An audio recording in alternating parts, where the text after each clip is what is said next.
नमस्कार दोस्तों, जय हिंद, वंदे मातरम। मैं आपके साथ जायसवाल सर। दोस्तों, सभी मित्रों का स्वागत अभिनंदन है जायसवाल कोचिंग सेंटर पर, पावर्ड बाय शिक्षा ही प्रकाश है। दोस्तों, बात करेंगे बाल विकास के एवं शिक्षा शास्त्र के प्रैक्टिस सेट नंबर 11 की बात करेंगे। आपके सिलेबस के अकॉर्डिंग, आपके दोस्तों कंसेप्ट के अकॉर्डिंग यह पार्ट नंबर 11 है प्रैक्टिस सेट का।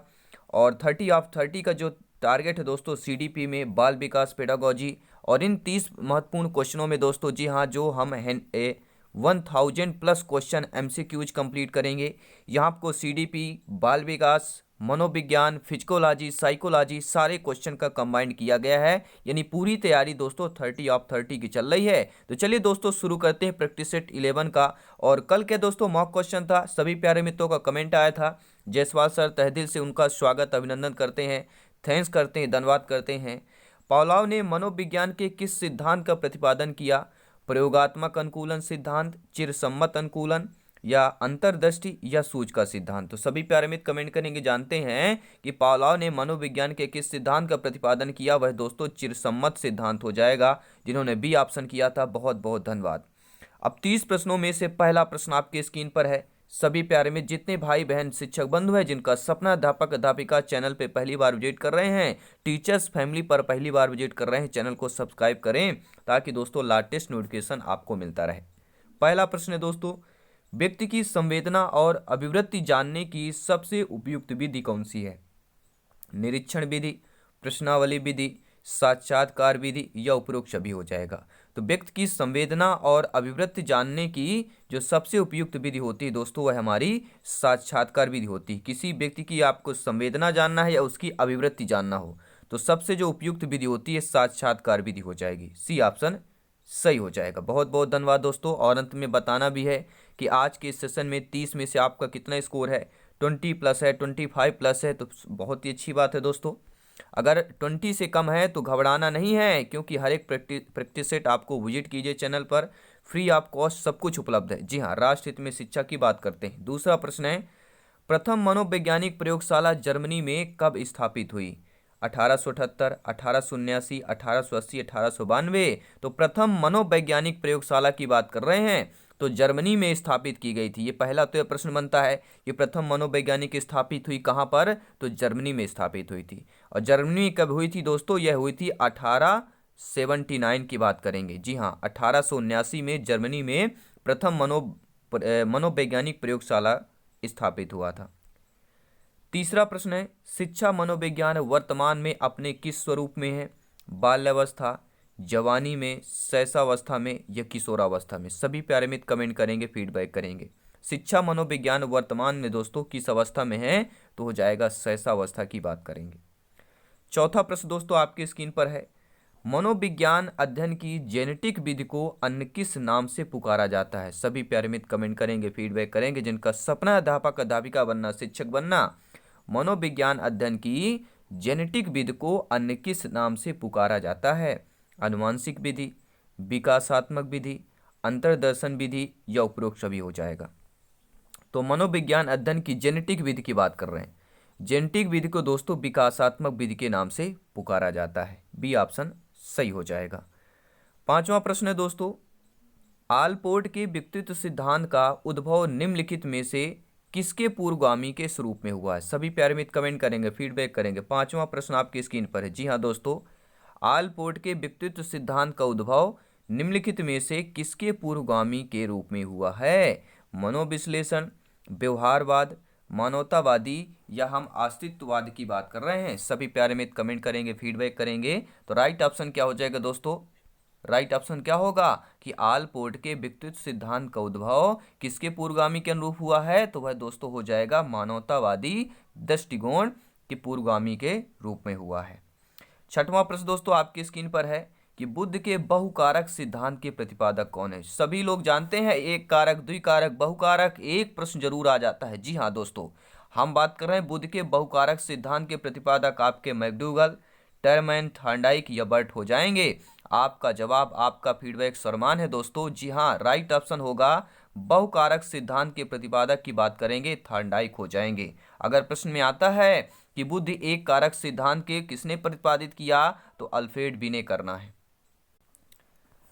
दूसरा आपका हो जाएगा बुद्धि का द्विकारक सिद्धांत किसने दिया? तो आपके स्पीयरमैन ने दिया था। अगर प्रश्न आए कि बुद्धि का बहुकारक सिद्धांत किसने दिया, तो थॉर्नडाइक करना है। और बुद्धि का समूह कारक सिद्धांत दोस्तों कैले और थर्स्टन ने दिया था, क्योंकि समूह कारक है तो दो व्यक्ति हैं, कैले और थर्स्टन। ये सभी लोग नोट कर लेंगे। एक बार रिपीट करता हूं दोस्तों, एक कारक का सिद्धांत बुद्धि का अल्फ्रेड बिने, द्विकारक का सिद्धांत स्पीयरमैन, बुद्धि के बहुकारक का सिद्धांत थॉर्नडाइक और बुद्धि के समूह कारक का सिद्धांत कैले और थर्स्टन हो जाएगा। सभी लोग नोट कर लेंगे। एक क्वेश्चन दोस्तों यहां से जरूर पूछा जाता है। अगला प्रश्न है कि निम्नलिखित में से कौन सा कथन सत्य है? कथन बताना है, स्टेटमेंट दिया गया है, आपको बताना है कौन सा कथन सत्य दिया गया है। सही कथन का चयन करना है कि लड़के अधिक बुद्धिमान होते हैं, लड़कियां अधिक बुद्धिमान होती हैं, बुद्धि का लिंग के साथ कोई संबंध नहीं है, यह समानतः लड़के लड़कियों से अधिक बुद्धिमान होते हैं। देखिए दोस्तों, सत्य बताना है। और पेडागॉजी में सभी लोग जानते हैं कि लड़के की बुद्धिमान बता देना या लड़की का बुद्धिमान बता देना, दोनों क्या हो जाते हैं? ये लिंगी कहला जाते हैं। जी हाँ, ठीक है, ये लिंग संबंधी कहला जाता है। और लिंग संबंधी सभी लोग जानते हैं, किसी की विशेषता बताना पेडागॉजी नकारात्मक नेगेटिव वर्ड नेगेटिव ऑप्शन कहलाते हैं। तो किसी को विशेषता नहीं बताना, सभी समान में है। जी हाँ, सभी समकक्षी होते हैं।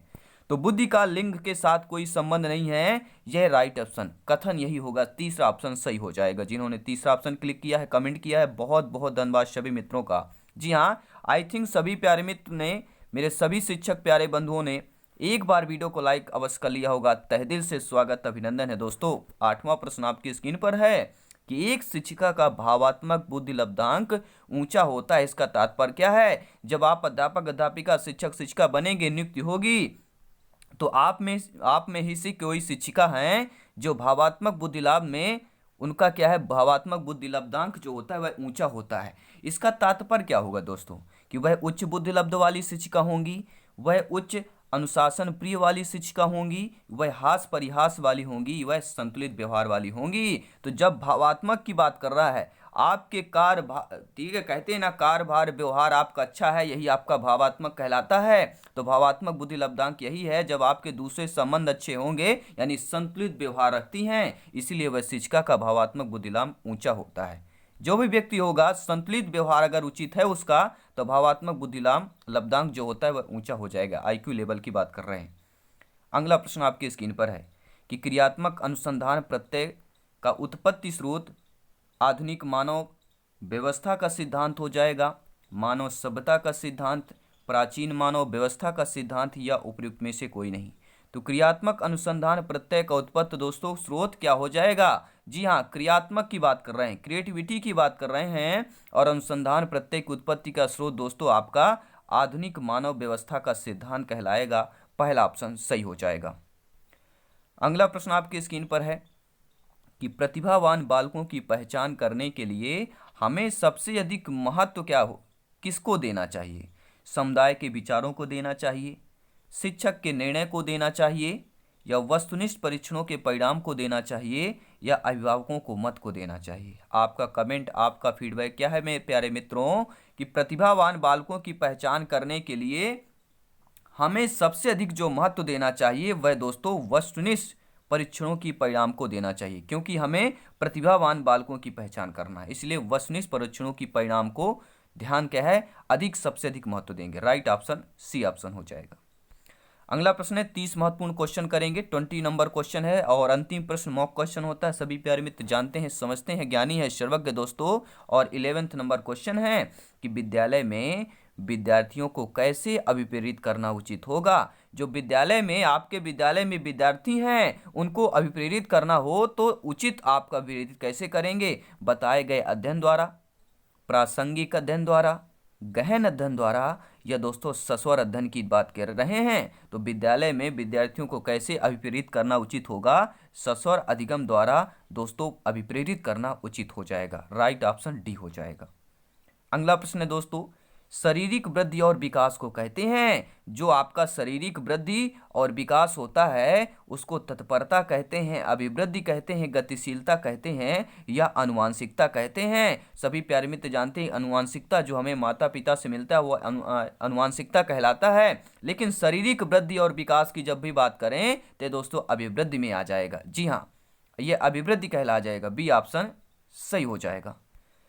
अगला प्रश्न है कि संकेत अधिगम के अंतर्गत सीखा जाता है। जी हाँ, सभी प्यारे मित्र कमेंट करेंगे, हम संकेत अधिगम की बात कर रहे हैं। जी हाँ, संकेत जो अधिगम के अंतर्गत सीखा जाता है, वातावरण को सीखा जाता है, मनोदैहिक को सीखा जाता है, पारंपरिक अनुकूलन को या मनोविज्ञान को सीखा जाता है। तो जो संकेत अधिगम होते हैं दोस्तों, उसके अंतर जो हम सीखते हैं या सीखा जाता है वह पारंपरिक अनुकूलन कहलाता है। जी हाँ, संकेत अधिगम के अंतर्गत सीखा जाता है, पारंपरिक अनुकूलन सीखा जाता है। According to questions right option number C हो जाएगा।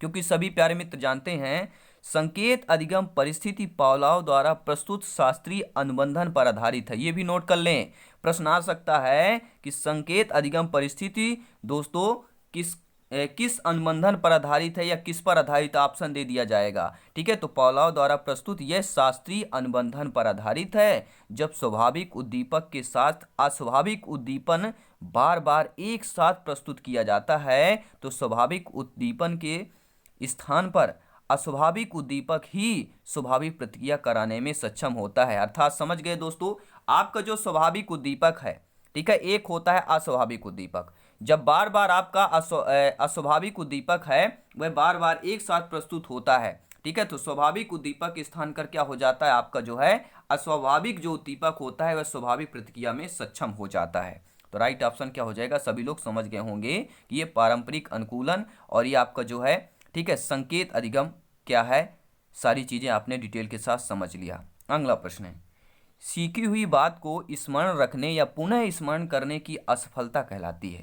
यानी जो आपने इस क्वेश्चन को पढ़ा, आपने इस क्वेश्चन को स्मरण रखा और पुनः स्मरण करने में आपने असफल पाया कि जायसवाल सर ने ऐसा बताया था, फिर आपने कल इसी क्वेश्चन को भूल गए, यानी स्मरण तो रखा लेकिन पुनः स्मरण करने में आप लोग असफल हो जाए। ठीक है, तो ये क्या कहलाएगा, पुनः स्मरण, विस्मृति, संवेदना, स्मृति कहलाएगा। तो सभी लोग जानते हैं ये क्या हो कहलाएगी, ये भूलने की बीमारी है। जी हाँ, अगर आज हमने आपको बताया, कल आपने इसको क्वेश्चन नहीं कर पाया तो अर्थात आपको किसकी बीमारी है, भूलने की आदत है या भूलने की बीमारी है। तो भूलना कहलाता है विस्मृति कहलाएगा। जी हाँ दोस्तों, बी ऑप्शन सही हो जाएगा। अगला प्रश्न है कि मैस्लो के अभिप्रेरणा सिद्धांत को कहा जाता है, जो मैस्लो का, ठीक है, अभिप्रेरणा सिद्धांत है उसको आवश्यकता का सिद्धांत कहा जाता है, शारीरिक सिद्धांत कहा जाता है, दृढ़ इच्छा शक्ति का सिद्धांत कहा जाता है या अंतर्नोद का सिद्धांत कहलाता है। तो कल के प्रैक्टिस सेट में हमने आपको बताया था दोस्तों, प्यारे शिक्षक बंधुओं, कि अभिप्रेरणा की बात की थी और अभिप्रेरणा का जो हमने एक सक्रिय एक चक्री कहा था, सर्किल पढ़ा था दोस्तों। और सर्किल क्या होता है, जब किसी चीज की आपकी आवश्यकता होगी तब आप उसमें क्या होते हैं, अभिप्रेरणा होते हैं, मोटिवेशन होते हैं, मोटिवेट होते हैं। ठीक है, तो क्या हो जाएगा, अभिप्रेरणा सिद्धांत किसको कहा जाता है, आवश्यकता के सिद्धांत को कहा जाता है। अगला प्रश्न है दोस्तों, जी हाँ, बाह्य अभ्यास के आधार पर व्यक्तित्व का वर्णन कहा जाता है। जी हाँ, बाह्य अभ्यास के आधार पर व्यक्तित्व का वर्णन कहा जाता है। गहन दृष्टिकोण, सतही दृष्टिकोण, मानकीय दृष्टिकोण या प्रेक्षणात्मक दृष्टिकोण, ऐसे प्रश्न आएंगे और सीधा सिलेक्शन पाएंगे और सही बिल्कुल करेक्ट आंसर करके आएंगे। तो बाह्य अभ्यास के आधार पर व्यक्तित्व का वर्णन, बाह्य अभ्यास अगर आ गया तो क्या कहलाएगा, सतही की बात करेंगे। जी हाँ, आपका ये बॉडी है, ठीक है, आपका ये बॉडी है, ठीक है, ये आपकी बॉडी हो गई और इसमें क्या कहलाएगा, सभी लोग जानते हैं, आसपास जो होगा अभ्यास करेंगे, बाह्य अभ्यास यानी बाहरी अभ्यास जो होगा वह क्या कहलाएगा, सतह की बात करेंगे। जी हाँ, ये व्रत हो गया, व्रत के चारों तरफ का सतह क्या कहलाता है, परिधि कहलाता है। उसी प्रकार बाह्य अभ्यास के आधार व्यक्तित्व का वर्णन क्या हो जाएगा दोस्तों, वह सतही दृष्टिकोण कहलाएगा। जी हाँ दोस्तों, मार्टिन प्रिंस के अनुसार व्यक्तित्व व्यक्ति की समस्त जैविक, जन्मजात विन्यास, उद्योग, रुझान, क्षुधाएं, मूल प्रवृत्तियां तथा अर्जित विन्यासों एवं प्रवृत्तियों का समूह होता है। अगला प्रश्न है कि इनमें से किस घटक के प्रभाव से शैक्षिक पिछड़ापन उत्पन्न नहीं होगा। नकारात्मक नेगेटिव प्रश्न है कि इनमें से जो घटक दिए गए हैं, इन घटकों के प्रभाव से शैक्षिक पिछड़ापन उत्पन्न नहीं होगा। परिवार का खराब सामाजिक आर्थिक स्तर, विद्यालय का शोचनीय पैसिक माहौल, परिवार का पेशा या परिवार का शोचनीय भावात्मक वातावरण। देखिए, परिवार का खराब अगर सामाजिक आर्थिक स्तर है तो इसका शैक्षिक पिछड़ापन आ सकता है, ये घटक प्रभाव करेगा। और विद्यालय का शोचनीय शैक्षिक माहौल ये भी प्रभाव करेगा। और परिवार का शोचनीय भावात्मक वातावरण, ठीक है, भावात्मक वातावरण भी अगर आपके अच्छे व्यवहार, कार व्यवहार नहीं है, ठीक ठीक है, आपकी सोच अच्छी नहीं है, तो ये भी आपके देखिए शैक्षिक पिछड़ापन का घटक में प्रभाव पड़ेगा। लेकिन परिवार का पेशा का कोई प्रभाव नहीं करता कि परिवार का जो पेशा है, ठीक है, जो नाई हैं तो बाल काटते हैं, या जो ठीक है ऐसा जो पेशा है, तो ये पेशा मतलब क्या होता है सभी लोग जानते हैं कि बनिया है तो क्या करेंगे, ठीक है, गुप्ता लोग हैं तो धंधा करेंगे, रोजगार करेंगे, तो ये ऐसे सारी चीज़ें हैं, यानी सिंधी है तो रोजगार करेंगे। तो ये क्या कहलाता है, परिवार पेशा का आपका शैक्षिक जो पिछड़ापन है इसका कोई प्रभाव नहीं पड़ता। अब देखते हैं दोस्तों अगला प्रश्न। समान आयु वर्ग के संबंध जो है अन्य सहपाठियों से जब किसी छात्र की तुलना की जाती है तो उसमें एक स्पष्ट शैक्षिक कमी दृष्टिगोचर होती है, ऐसे बच्चे को क्या कहते हैं। आप देखेंगे जो समान आयु वर्ग वाले बच्चे हैं उनके जो साथ अन्य बच्चे पढ़ने वाले सहपाठी है, जब उन किसी छात्र की तुलना की जाती है तो उसमें एक स्पष्ट शैक्षिक कमी दृष्टिगोचर होती है, और ऐसे बच्चे को क्या कहते हैं, प्रतिभाशाली पिछड़ा बालक। ठीक है, अपवादी इनमें से कोई नहीं, तो अपवाद नहीं कहेंगे अगर जो उनमें से एक स्पष्ट शैक्षिक कमी दृष्टिगोचर होती है, अर्थात वह कैसा बालक है, पिछड़ा बालक के कैटेगरी में आएगा। बी ऑप्शन सही हो जाएगा। अगला प्रश्न है प्यारे मित्रों, सभी प्यारे मित्र कमेंट करेंगे। जब मानव शरीर के एक भाग को दिए गए प्रशिक्षण का अंतरण दूसरे भाग में हो जाता है तो उसे आपका उद्धव अंतरण कहते हैं, क्षैतिज अंतरण कहते हैं, द्विपार्श्विक अंतरण कहते हैं, या इनमें से कोई नहीं। तो जब मानव शरीर के एक भाग को दिए गए प्रशिक्षण का अंतरण दूसरे भाग में होता है तो एक भाग का प्रशिक्षण जब दूसरे में होता जाए तो कहलाता है द्विपार्श्विक अंतरण कहलाएगा। सी ऑप्शन सही हो जाएगा। अगला प्रश्न दोस्तों सभी प्यारे मित्र कमेंट करेंगे। विकास के परिणाम स्वरूप नवीन विशेषताएं और नवीन योग्यताएं प्रकट होती हैं। जी हाँ, विकास के परिणाम स्वरूप जब विकास होता है तो विकास के परिणाम क्या होते हैं, नवीन विशेषताएं और नवीन योग्यताएं प्रकट होती हैं। यह कथन किसका, गैसल का है, हर्लाक का है, मेडिथ का है, या डॉगलस और हॉलैंड का है। यह कथन दोस्तों किसका है, तो हर्लाक का कथन है। जी हाँ दोस्तों, यह बात लॉक कर लीजिए, ताला लगा लीजिए, इस कथन को लॉक कर लीजिए, ताला लगा लीजिए कि विकास के परिणाम स्वरूप नवीन विशेषताएं और नवीन योग्यताएं प्रकट होती हैं, लॉक लगा लीजिए। जी हाँ, और अगर दोस्तों आपने सभी प्यारे मित्र कमेंट करेंगे, फीडबैक करेंगे जिनका सपना अध्यापक अध्यापिका बनना। अगर दोस्तों आपने अभी तक भी टेलीग्राम से ज्वाइन नहीं किया तो टेलीग्राम से जरूर ज्वाइन करें, लिंक भी आपको मिल जाएगी, या सर्च कर सकते हैं टेलीग्राम पर जायसवाल कोचिंग सेंटर। ठीक है, अब हमारा जो आइकन है वह आपको मिल जाएगा, और साथ ही साथ दोस्तों वहाँ पे नोट्स, पीडीएफ फाइल सब कुछ हर एक सब्जेक्ट की फ्री में उपलब्ध कराई जाती है, क्योंकि राष्ट्र हित में शिक्षा का चैनल है, टीचर्स फैमिली है दोस्तों। और साथ ही साथ दोस्तों अब आप जायसवाल सर या अपने परिवार जायसवाल कोचिंग सेंटर को इंस्टाग्राम पर भी आप दोस्तों फॉलो कर सकते हैं। वहां पर जाके जायसवाल सर से डायरेक्टली मैसेज, चैट, जो भी प्रॉब्लम हो वहां पर आप लोग डायरेक्टली मैसेज जायसवाल सर से कर सकते हैं। वहां पर मैं आप लोगों का मैसेज भी रिसीव कर पाऊंगा और रिप्लाई भी कर पाऊंगा। तो बहुत बहुत धन्यवाद दोस्तों। अब इस प्रश्न को आइए देख लेते हैं। 10 महत्वपूर्ण क्वेश्चन और बचे हैं, साथ ही साथ एक मॉक क्वेश्चन भी है कि श्यामपट्ट को शिक्षण सामग्री के किस समूह के अंतर्गत किया जा सकता है। श्रव्य साधन, दृश्य साधन की बात करें हैं, श्रव्य दृश्य साधन की बात कर रहे हैं, या कोई नहीं। तो श्यामपट्ट की जब भी बात करें, श्यामपट्ट के शिक्षण सामग्री की बात करें, समूह के अंतर्गत आएगा। श्यामपट्ट में क्या है, जब आप लिखेंगे तो बच्चे क्या करते हैं, उसको देखते हैं, तो क्या कहलाएगा, श्यामपट्ट बोलता नहीं है, आवाज नहीं आती है, केवल दिखाई देता है, बोलते तो आप हैं, यानी कि आप बोलेंगे। श्यामपट्ट की बात की गई है तो श्यामपट्ट एक दृश्य साधन में आएगा। अगला प्रश्न है प्यारे मित्रों कि असंगठित घर से आने वाला बच्चा सबसे अधिक कठिनाई का अनुभव करेगा। हम बात करते हैं सुनिर्मित पाठों में बात करेंगे, स्वतंत्र अध्ययन में, नियोजित निर्देश में, या अभ्यास पुस्तिका में। तो जो असंगठित घर से आने वाला बच्चा होता है, जी हाँ, असंगठित घर से आने वाला बालिका, बालक या विद्यार्थी या बच्चा होता है, वह सबसे अधिक कठिनाई का अनुभव करता है स्वतंत्र अध्ययन में करता है। क्योंकि दोस्तों, ठीक कैसे, क्योंकि वह असंगठित घर से आया, संगठित घर से नहीं आया है। ठीक है, असंगठित घर से आने वाला बच्चा क्या होता है, स्वतंत्र अध्ययन में क्या करता है, कठिनाई का अनुभव करता है। तो एक question right option number B हो जाएगा। और अगला प्रश्न आपकी स्क्रीन पर है कि मूल प्रवृत्तियों को जी हाँ 14 टाइप्स किसने वर्गीकृत किया है। जी हाँ, मूल प्रवृत्तियों को 14 प्रकार या 14 टाइप्स में किसने वर्गीकृत किया है। आपके ड्रेवल, मैकडूगल, थॉर्नडाइक या वुडवर्थ की बात करेंगे। तो जो आपकी मूल प्रवृत्तियां होती हैं, हमारी और आपकी बालक बच्चों की जो मूल प्रवृत्तियां होती हैं, उनको 14 प्रकारों में दोस्तों आपके मैकडूगल ने किया है। जी हाँ, मैकडूगल ने वर्गीकृत किया है। अगला प्रश्न है कि विद्यार्थियों में प्रत्यय विकास का निर्माण के लिए शिक्षक जो है कि शिक्षण विधि सरल से जटिल की ओर होनी चाहिए, को विद्यार्थी को व्यापक अनुभव का अवसर प्रदान करना चाहिए, को विद्यार्थी को निर्मित प्रत्ययों के अंतरण का अवसर देना चाहिए, यह उपयुक्त सभी हो जाएगा। तो विद्यार्थियों में प्रत्यय विकास का निर्माण करने के लिए आप शिक्षक होने के नाते आपको दोस्तों जो शिक्षण विधि होगी वह सरल से जटिल की ओर होनी चाहिए, विद्यार्थियों को व्यापक अनुभव का अवसर प्रदान करना चाहिए, विद्यार्थियों को निर्मित प्रत्ययों के अंतरण का अवसर देना चाहिए, अर्थात उपयुक्त सभी हो जाएगा। अगला प्रश्न है दोस्तों, कल्पना के विकास के लिए क्या होगा। हम बात कर रहे हैं कल्पना, हम करते हैं ना कि कल्पना हमने किया कि जब भी एग्जाम होगा अगर हम डेली क्लास अटेंड कर रहे हैं जायसवाल सर की, शिक्षक टीचर्स फैमिली की, जी हाँ, तो यहाँ पर कल्पना करते हैं कि सिलेक्शन 100% 1% प्योर एंड श्योर होगा। तो कल्पना के विकास के लिए ज्ञानेंद्रियों को प्रशिक्षित करना चाहिए, कहानी सुनाना चाहिए, रचनात्मक प्रवृत्ति के विकास पर ध्यान देना चाहिए, यह उपयुक्त सभी हो जाएगा। तो कल्पना के विकास के लिए आपकी जो ज्ञान इंद्रियाँ होती हैं उनमें उनको भी प्रशिक्षित करना चाहिए, कहानी भी सुनाना चाहिए और रचनात्मक प्रवृत्ति के विकास पर ध्यान देना चाहिए, अर्थात आपका डी ऑप्शन सही हो जाएगा। अगला प्रश्न है कि थर्स्टन तथा लिकट निम्न में से किसके मापन से संबंधित है। बुद्धि, अभिवृत्ति, मूल या व्यक्तित्व की बात करेंगे।